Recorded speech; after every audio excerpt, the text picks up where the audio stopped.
Hello and welcome 12 Commerce students.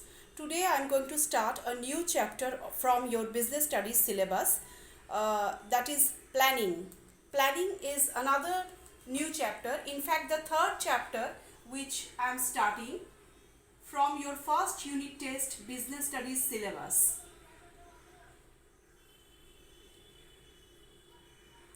Planning. Now, planning is one of the 7 functions of management. If you can remember, I have told you earlier that there are 7 functions of management, which are in short called PODSCORB by Luther Gallic. Now PODSCORB spells like PODSCORB.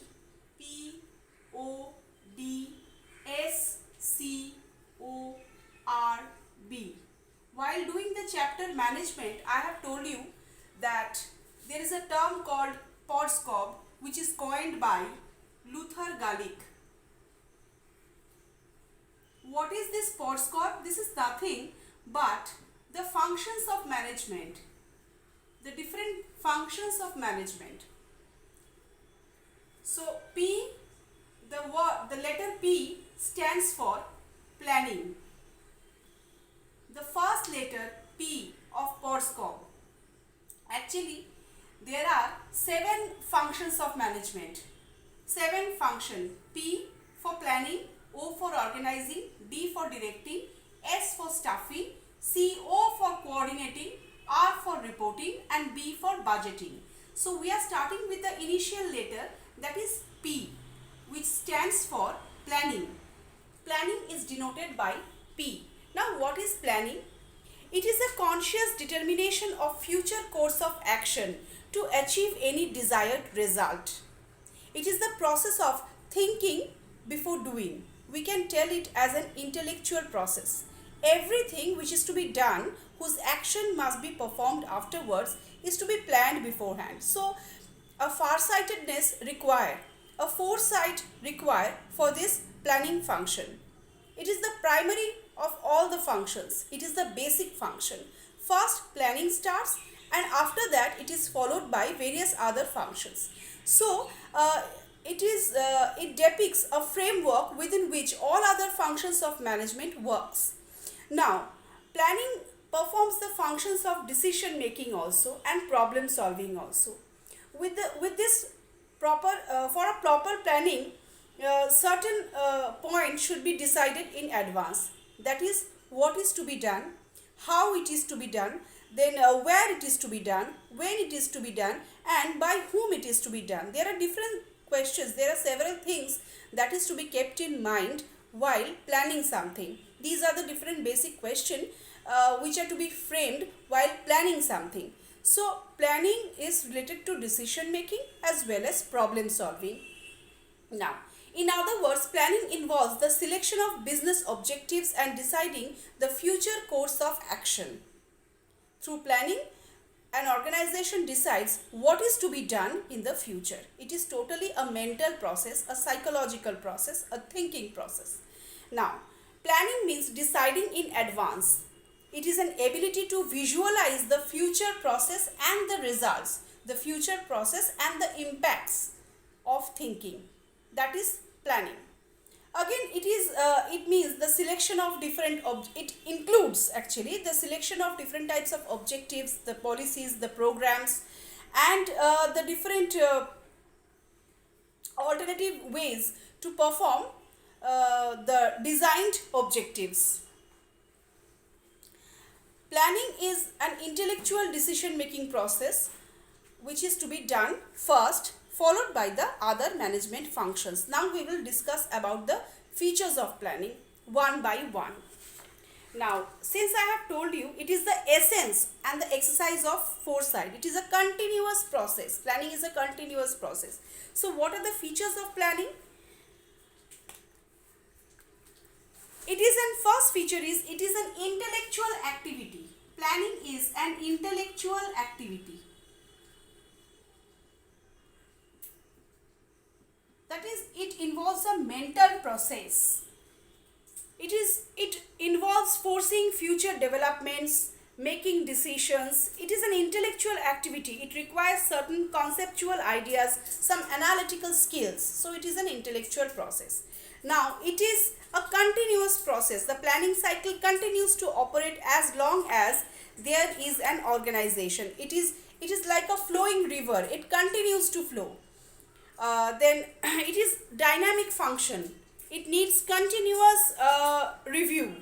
The execution of one plan initiates and the formulation of another plan starts. So it is a continuous process. Besides being an intellectual activity, it is also a continuous process. Again, planning is a forward-looking process. It is not about looking back. It is all about looking the future. It is all about looking forward. The planning process calls for visualizing the future. It is a technique to see the future in the light of the present. Plans are prepared for implementing them in the future. It is intended to cope the future uncertain events. So it is all about forward looking. It is a forward looking process. Forward looking process. Planning is a forward looking process. Also, it is the primary function of management.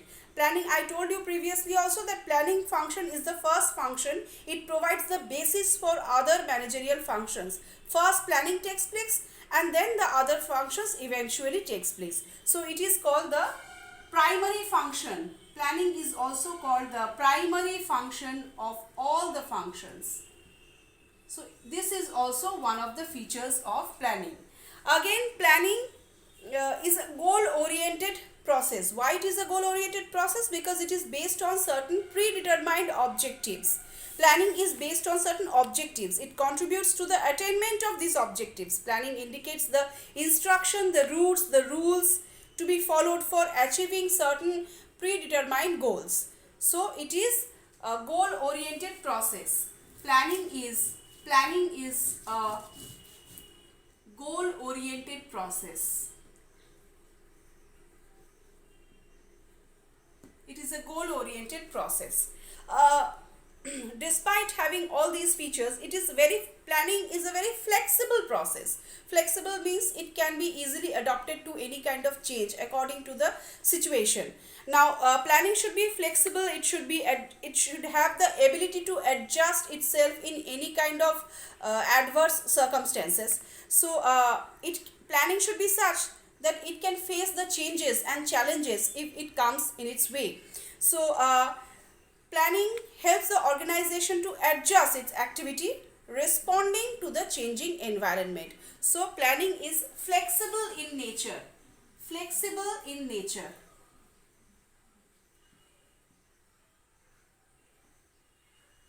Planning is flexible in nature.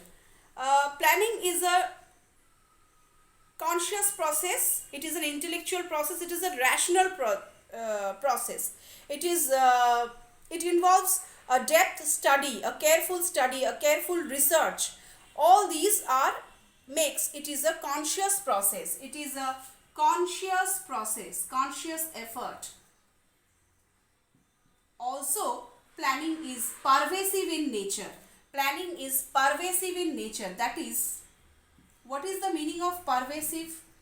Pervasive means applicability in all the sectors. It means universality. Planning is pervasive activity covering all the enterprise, all the segments and all the levels of any enterprise. Levels means from the middle to the top, from the top to the lower, and all the departments, say purchase, production, personnel, finance, all the things. Therefore, in economic fields, in sports fields, or any kind of military fields or political fields, planning is required. So planning is there in all the sectors, it is there in all the levels. So that's why it is universal, it is pervasive in nature. So these are the important features of planning. So in this class I discuss what is planning, that is the definition of planning, and all the important features of planning which defines planning. So I hope whatever I have explained in this class you have understood. In my next class I will come up with some other question of planning. Till then, goodbye.